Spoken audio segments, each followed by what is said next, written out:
personally, I don't teach, but I develop softwares that massively educate a population.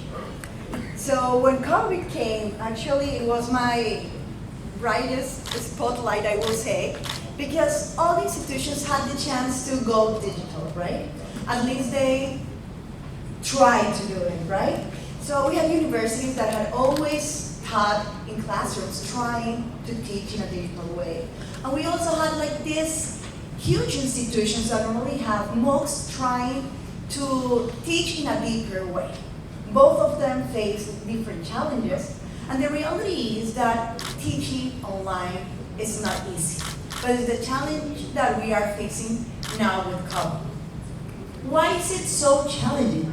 Well, on the first place, if you are teaching online with MOOCs, let's say that I will say it's one of the biggest bets that most of educational institutions are doing, and it's like having a video of the content that you want to provide to your students.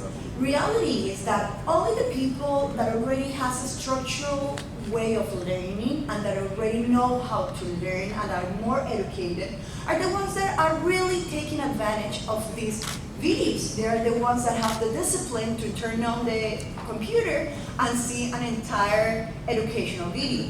When we are talking about the rest of the population that are not used to learning or are not, do not have this structure of learning, reality is that they are not taking advantage of this. They don't have that discipline. They will end up turning off the computer. They will end up just getting distracted with other things. So on that side, if you think about it, the companies that were doing MOOCs and that try this way of massively educate people, well, they start facing a lot of challenges because they were not reaching the entire population as they planned from the beginning.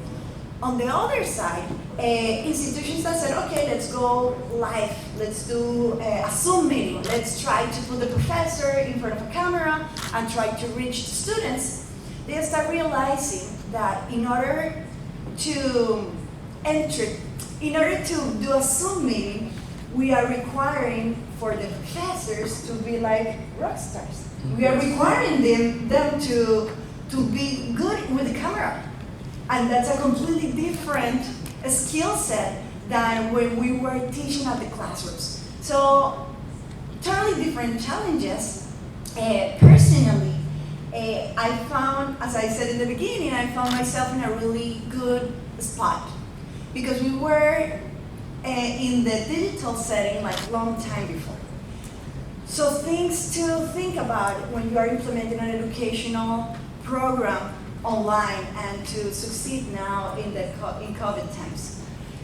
When we are talking about professors and people that is teaching our students, not only knowing the theory is going to cut it. We normally take into consideration, for example, when we are hiring, we normally take into consideration how they work with the camera. So you are also like, we are now hiring people that at least they have, I don't know, a YouTube experience, they are good with Instagram, they feel comfortable with the camera, they are entertaining in the camera. So that's a completely different world that with where we are working on. Apart from this, I would say like the other big challenge that we have faced with COVID is like if you turn to the digital world, we have to understand that this part of isolation and not having this social experience has changed a lot as well.